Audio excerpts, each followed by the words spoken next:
Avez-vous déjà été curieux de remarquer que plusieurs pays africains ex-colonies de la France ont tous eu leur indépendance en 1960?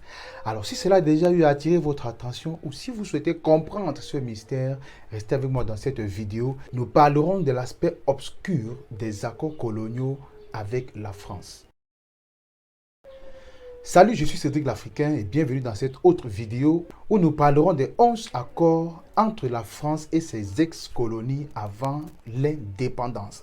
Alors, la plupart des ex-colonies françaises ont obtenu leur indépendance dans l'intervalle 1958 à 1960. Et comme j'ai dit à l'introduction de cette vidéo, pour quelle raison est-ce que presque toutes ces colonies ont eu leur indépendance la même période? C'est simplement parce qu'ils ont tous signé un accord entre la France et leurs colonies qui leur a donné accès à ce qu'ils ont appelé indépendance. Et dans cette vidéo, j'aimerais parcourir avec vous ces accords pour ceux qui ne les connaissent, pour ceux qui ne les connaissent pas et pour ceux qui les connaissent, détailler un peu le côté caché de ces accords avec vous. Commençons donc par le tout premier accord qui stipule que la dette coloniale pour remboursement des bénéfices de la colonisation. Ceci stipule quoi en fait? Que tout ce que la France a fait, comme les routes construites, les maisons bâties pendant la colonisation, redevient une dette sur le pays qui décide d'obtenir son indépendance. Donc pendant que vous dites que vous êtes indépendant, tout ce que la France a construit dans votre pays, vous payerez cela en retour comme dette. C'est de là que part la dette de plusieurs pays africains. Je me suis posé une question quand j'ai lu cet accord. Qu'en est-il également des dommages causés, n'est-ce pas, pendant la colonisation? La France avait-elle été tenue responsable pour les dommages causés, pour les vies perdues, pour la destruction des propriétés qui existaient avant la colonisation? Je ne pense pas. Mais pourtant, en retour, il faut que chaque route construite, chaque maison bâtie soit, n'est-ce pas, une dette sur le pays qui décide d'être indépendant.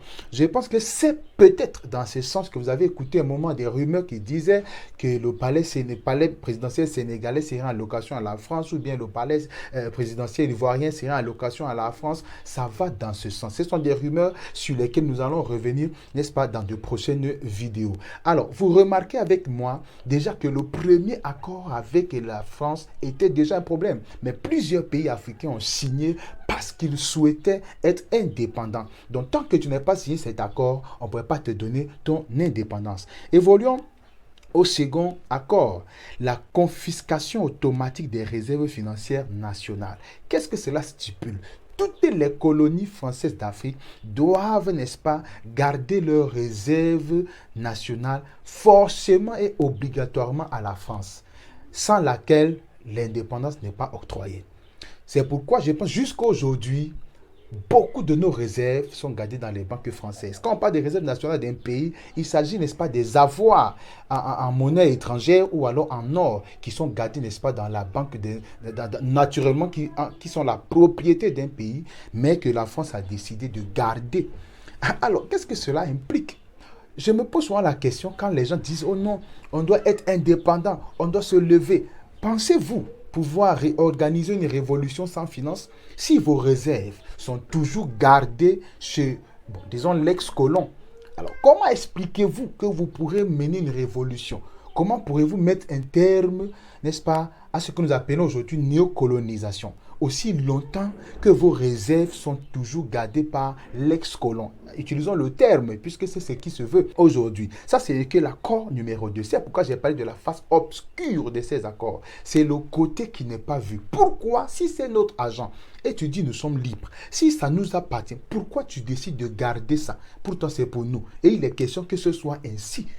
Troisième accord, le droit de premier refus sur toute ressource brute ou naturelle découverte dans le pays. Donc vous comprenez, quel que soit ce que vous découvrez dans votre pays, la France a droit de premier achat. Donc en fait, vous ne vendez ailleurs que lorsqu'il va vous dire « je ne suis plus intéressé ». ou ce que vous avez découvert là ne m'intéresse pas du tout. Ce n'est que là que vous êtes autorisé à vendre ailleurs. Je pense que les gens qui spéculent concernant, n'est-ce pas, l'aspect commercial en Afrique, le développement en Afrique, l'Afrique est une terre riche, pourquoi est-ce qu'il y a la pauvreté? Vous comprenez? Avec ces accords, ce n'est pas évident. Et la France va venir pour acheter. Elle dit, je vais acheter à tel montant. Vous vous souvenez de l'histoire avec le président fondateur de la République de Côte d'Ivoire, Houphouët-Boigny, concernant, n'est-ce pas, le bras de fer, si je peux dire ça ainsi, avec le cacao de son pays. À un moment donné, je ferai une vidéo spéciale là-dessus, où la France carrément fixe des prix pour dire, je voudrais acheter à tel montant. Et puis tu dis, non, moi je ne vais pas vendre comme ça, je vais vendre à tel autre montant. Et tu dis, je n'ai pas cet argent. Tu n'as pas le droit de vendre ailleurs. À cause de cet accord, tu n'as pas le droit de vendre à quelqu'un d'autre. Donc la France, n'est-ce pas, est libre de venir racheter tout ce que vous possédez, premier droit. Ça veut dire qu'en dehors de lui, si tu vends quelqu'un d'autre sans la consulter, autant pour moi, alors ça devient un problème diplomatique. Quatrième accord. Priorité aux intérêts et aux entreprises françaises dans les marchés publics et appel d'offres publiques. Vous entendez ça? Priorité. C'est pour ça que plusieurs infrastructures africaines sont construites par la France.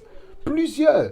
Ceci veut dire que s'il n'y a jamais le gouvernement de ton pays lance un appel d'offres, veut construire, n'est-ce pas, une structure quelconque, les entreprises françaises dans ce pays-là ont priorité sur toute autre entreprise. C'est pour ça que, par exemple, au Cameroun, le groupe Bolloré, pendant longtemps, n'est-ce pas, a eu la main mise sur le port autonome. Et lorsqu'ils ont engagé même la construction du port autonome de Kribi, le groupe Bolloré s'est présenté également à cause de cet accord.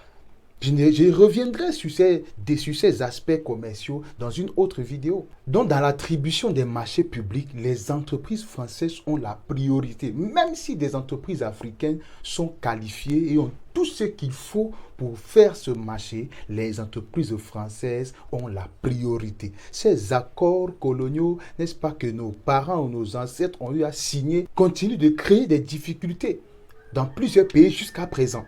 Évoluons dans le cinquième accord.